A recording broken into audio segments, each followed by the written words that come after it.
کچھ گرد و کرب ہوا، مسلح بچھایا، کیونکہ وہ جانتے تھے مجھے جو کہنا ہے وہ خدا سے کہنا ہے، اور جب وہاں کہوں گا تو رب نہیں ہوگا، وہاں جب کہوں گا تو یقیناً قبول ہو جائے گی میری بات۔ تو آقا علیہ السلام کو نماز بہت پسند، نماز بہت پسند۔ یہ تمام عبادتوں میں اہم ترین عبادت ہے، اور نماز میں واقعی نماز پڑھنے سے انسان جسمانی اعتبار سے بھی فٹ رہتا ہے۔ نماز عبادت بھی ہے، ریاضت بھی۔ اسٹیٹ کھڑے رہنا ہے، نہ سر جھکا رہے، ہاتھ ٹائٹ رہے، رکوع میں جانا ہے تو مکمل قوت کو پکڑنا ہے، پوری پیٹھ پیٹ یہ سر پیٹھ شورین سب برابر رہنا ہے، کھڑے ہونا ہے تو پورا کھڑے ہونا ہے کہ ریڑھ کی ہڈی بچ جائے۔ اس طرح سے یہ عبادت بھی ہے، ریاضت بھی ہے، پوری کثرت ہے۔ جہاں کسی اور یوگ میں اور یوگا میں وہ کثرت نہ ہو، سب کے سب نماز میں موجود ہے، وہ سب کے سب نماز میں موجود ہے۔ اور نماز میں جب انسان جاتا ہے نا، اس کی بہت ساری پریشانیاں کم ہو جاتی ہیں، بہت ساری مشکلات دور ہو جاتی ہیں۔ دماغ سب سے اوپر ہے، لیکن سارا کام یہی کرتا ہے، اسی کی رگ سے، اسی کی نس سے پورے جسم کا نظام چلتا ہے، لیکن اسے خون سب سے بعد میں ملتا ہے، سب سے اوپر ہے، سب سے بعد میں ملتا ہے۔ لیکن جب بندہ سجدے میں جاتا ہے تو دل اوپر ہوتا ہے، دماغ نیچے ہوتا ہے، تو اسے جو خون مل جاتا ہے، اس خون سے ملنے کی وجہ سے اس کا ٹینشن بھی دور ہو جاتا ہے، پریشانی بھی دور ہوتی ہے۔ یقیناً آقا کریم صلی اللہ علیہ وسلم نماز کو بہت چاہتے ہیں، ہمیں بھی چاہیے کہ ہم کہتے ہیں آقا کو چاہتے ہیں تو ہم بھی نماز پڑھیں۔ وہ عبادت بھی ہے اور برائیوں کو کنٹرول کرنے کا ہتھیار ہے، بے حیائیوں کو روک لگانے کا بہت بڑا ذریعہ ہے۔ بلکہ وہیں سے نماز شروع کرنے سے پہلے ہی جب آدمی وضو کر لیتا ہے تو اس کا گناہ وہیں سے دور ہوتا چلا جاتا ہے، وہیں سے۔ تو میں یہ کر رہا تھا کہ مصطفیٰ جان رحمت کی بات پر عمل کیے بغیر آپ نماز نہیں پڑھ سکتے۔ 100 سے زیادہ مقامات پہ نماز کا ذکر ہے، الگ الگ انداز سے نماز کا ذکر ہے، لیکن اب بتائیے فجر میں پڑھنی ہے کتنی رکعت پڑھنی ہے؟ قرآن کی کسی آیت میں موجود نہیں، فجر میں کتنی رکعت، ظہر میں کتنی رکعت، مغرب میں کتنی رکعت، عشاء میں کتنی رکعت، کسی آیت میں نہیں ہے۔ آقا کریم کی بارگاہ میں جب جائیں گے مصطفیٰ فرمائیں گے فجر میں جو سنت ہے جو فرض ہے، یہ عشاء میں 17 ہے، مغرب میں 7 فلاں میں فلاں ہے۔ تو آدمی مصطفیٰ کی بات پر عمل کیے بغیر خدا کی بات پر عمل نہیں کر سکتا۔ اس لیے تو خدا نے بتا دیا جو لینا ہے میرے مصطفیٰ سے لو، میرے دربار تک آنا ہے، میرے نبی کے پاس چلے جاؤ، جو وہاں کا ہو گیا وہ یہاں کا ہو گیا، جو وہاں نہ ہوا وہ یہاں بھی نہیں ہو سکتا، چاہے کعبے میں پہنچ جائے، چاہے بیت المقدس میں پہنچ جائے، جب تک مصطفیٰ کا غلام نہیں بنے گا اس وقت تک اس کی کوئی عبادت نہ کوئی ریاضت قبول ہو۔ یہ محفل آپ بڑے خوش نصیب ہیں، آقا کریم صلی اللہ تعالیٰ علیہ وسلم کا صحابہ نے جتنا احترام کیا، آج کوئی کیا احترام کرے گا، آج کوئی کیا عزت کرے گا؟ جو صحابہ نے عزت کی ہے، یہ صلح حدیبیہ کا موقع ہے۔ آقا کریم صلی اللہ تعالیٰ علیہ وسلم پہنچے ہوئے ہیں اپنے 1500 صحابہ کے ساتھ، حدیبیہ کے مقام پہ مکے والوں نے روک دیا، آپ اس سال عمرہ کرنے نہیں آئے۔ اور یہ صلح حدیبیہ کیا ہے؟ جب حضور مکے سے مدینے چلے گئے تو وہ ہوئی ہجرت، ہجرت کے 6 سال کے بعد آ رہے تھے احرام باندھ کر عمرہ کرنے، مکے والوں نے روک دیا کہ نہیں آپ نہیں آ سکتے۔ پھر اس نے اپنے مکے والوں نے اپنے سفیر کو بھیجا کہ جاؤ ذرا جا کر دیکھو کہ محمد کتنی تیاری کے ساتھ آئے، ہم نے تو سب کو مکے سے باہر کر دیا تھا، وہ کوئی بڑی فوج لے کر آ رہے ہیں کیا بلا جھجک چلے آ رہے ہیں، جا کر دیکھو۔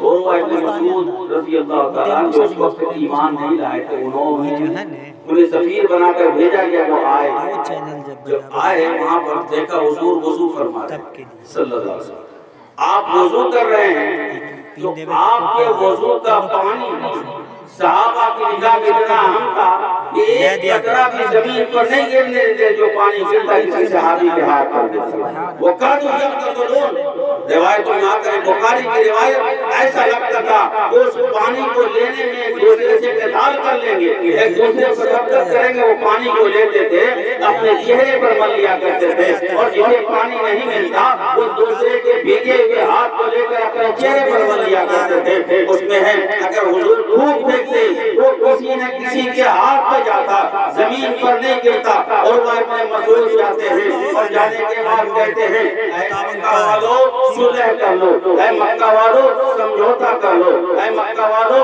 ان سے لڑائی نہ کرو. کہا کیا کوئی بڑی تیاری ہے؟ کہا بہت بڑی فوج تو نہیں ہے، بہت بڑا اسلحہ تو نہیں ہے، لیکن میں نے یہ دیکھا ہے کہ محمد کے ساتھی جتنی ان کی عزت کرتے ہیں قیصر و کسریٰ کے درباری بھی ان کی عزت نہیں کرتے. میں نے قیصر کے دربار کو بھی دیکھا، کسریٰ کے دربار کو بھی دیکھا، لیکن یہاں دیکھا کہ ان کے ماننے والے جب ان کے وضو کے پانی کو زمین پر نہیں گرنے دیتے تو ان کا خون زمین پر کیسے گرنے دیں گے، ان کا لہو زمین پر کیسے گرنے دیں گے. یہ تھی ان کی یہ عزت، رسول کریم صلی اللہ علیہ وسلم کی عزت کرنے کا انداز. اور کسی حدیث میں یہ نہیں کہ حضور نے فرمایا کہ تم میرے وضو کے پانی کو لے کر اپنے چہرے پر. آج پوچھا جاتا ہے حضور نے ایسا کیا تھا، صحابہ نے ایسا کیا تھا. تو آپ پوچھیں کہ صحابی کو کس نے کہا تھا کہ حضور کا پانی لے کر اپنے چہرے پہ مت لو؟ تو انہوں نے دکھایا کہ یہ محبت ہے، اور محبت کے ساتھ ساتھ فرق بھی بتا دیا کہ اپنی طرح کہنے والے ہوش میں آ جائے. ارے ہمارے اور آپ کے بدن سے جو وضو کا پانی نکلتا ہے وہ مستعمل ہو جاتا ہے، نہ اسے کپڑے پہ گرنے دینا ہے نہ اسے مسجد میں گرنے دینا ہے. لیکن نبی کے جسم کا جو پانی نکل رہا ہے وہ پانی اتنا اہم ہے کہ صحابہ اسے اپنے چہرے پر مل رہے ہیں. پتہ یہ چلا ارے جب وضو کا پانی تمہارا اور نبی کا برابر نہیں ہو سکتا تو ذات کیسے برابر ہو سکتی ہے؟ جب اس پار کا عالم یہ ہے تو اس پار کا حضور نبی کریم صلی اللہ علیہ وسلم کو کسی صحابی نے نہیں کہا کہ حضور میری طرح ہے. ابو بکر صدیق نے نہیں کہا حضور میری طرح ہے، حضرت عمر نے نہیں کہا حضور میری طرح ہے. کسی صحابی نے حضور کو اپنی طرح نہیں کہا، حالانکہ قل انما انا بشر مثلکم وہ بھی پڑھتے، لیکن انہوں نے نہیں کہہ کے بتا دیا کہ حضور کا یہ اظہار عاجزی ہے، اظہار انکساری ہے کہ وہ سب کچھ ہونے کے باوجود کہتے میں کچھ نہیں. مولانا الیاس صاحب رضوی تقریر کر رہے تھے. اب اگر یہ اپنے آپ کو ہے مجھے تقریر کرنا نہیں آتی، میں تو کچھ نہیں جانتا ہوں، میں تو جاہل ہوں، تو کیا آپ ہم جاہل ہیں؟ نہیں کہیں گے. ان کی عاجزی ہے، امام ہیں، خطیب ہیں، مولانا ہیں، پھر بھی کہہ رہے ہیں کہ مجھے کچھ نہیں آتا ہے. تو سمجھدار جو ہوتے ہیں وہ سمجھ جاتے ہیں، انہیں سمجھ میں آ جاتا ہے کہ بڑا جو بولتا ہے وہ عاجزی اور انکساری کا اظہار کرتا ہے. نبی نے جو کہا کہ میں تمہاری طرح ہوں، یہ نبی کا اظہار انکساری ہے، اور نہیں تو ان کا مقام تو یہ ہے، ان کا رتبہ یہ ہے کہ سبوں نے خدا کو بغیر دیکھے ہوئے کہا اشہد ان لا الہ الا اللہ. مصطفیٰ نے خدا کو دیکھ کر کہا اشہد ان لا الہ الا اللہ. اوروں کا مقام اور ہے، محمد رسول اللہ صلی اللہ علیہ وسلم کا مقام اور ہے. آج کی محفل میلاد ایصال ثواب کی غرض سے رکھیں چہلوں کے موقع پر. تو سب سے پہلی بات آج ہمارے نوجوان یہ سیکھ لیں، سمجھ لیں، جان لیں، کیونکہ آج واٹس ایپ کے ذریعے، فیس بک کے ذریعے جو منصوبہ دیتا ہے کسی کا عمل کا ثواب نہیں ملتا ہے، یہ بیکار ہے وہ بیکار ہے. ثواب پہنچانے سے ثواب نہیں ملتا ہے. میں کہتا ہوں ملتا ہے، اور نبی نے ثواب پہنچایا. زندوں کے کام سے مردوں کو فائدہ پہنچتا ہے، زندوں کے کام سے مردوں کو فائدہ پہنچتا ہے. اگر فائدہ نہیں پہنچتا تو حضور جنازے کی نماز نہ پڑھا. جنازے کی نماز حضور نے پڑھی اللہم اغفر لحینا ومیتنا وشاہدنا، اے اللہ ہمارے زندوں کو بخش دے، مردوں کو بخش دے. تو پتہ یہ چلا زندوں کی دعا سے مردوں کو فائدہ ہوتا ہے. یہی وجہ ہے کہ جنازے میں بھی دعا کرتے ہیں، جنازے کے بعد بھی دعا کرتے ہیں. صبح میں بھی دعا کرتے ہیں، جہر میں بھی دعا کرتے ہیں، چہلوں میں بھی دعا کرتے ہیں، برسی میں بھی دعا کرتے ہیں، اور جب مرضی ہوتی ہے تب دعا، جب مرضی ہوتی ہے تب دعا کرتے ہیں۔ اولاد کو تو ہر نماز میں ان کے لیے دعا کرنا چاہیے، جنہیں ماں اور باپ کہا جاتا ہے۔ یہ دو شخصیتیں ایسی ہیں، کائنات میں ان دو شخصیتوں کا کوئی جواب نہیں، ان دو ہستیوں کی طرح کوئی ہستی نہیں، ان کے جیسا کوئی ہے ہی نہیں۔ ارے ان کی ہر چیز بے مثال ہے، ان کی چاہت بے مثال، ان کی محبت بے مثال، ان کی نگاہ بے مثال، ان کا آپ سے لگاؤ رکھنا بے مثال۔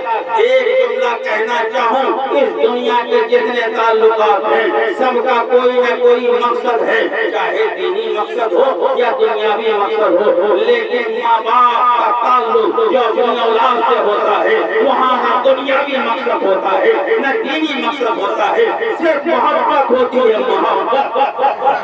آج ہر طرف مطلب ہی مطلب ہے، لیکن ہزاروں سلام ہو ان ہستیوں کو ہزاروں سلام جن دونوں ہستیوں کے یہاں مطلب نام کی کوئی چیز ہی نہیں ہے، وہاں تو محبت ہی محبت ہے، وہاں پیار ہی پیار ہے، وہاں دعا ہی دعا ہے۔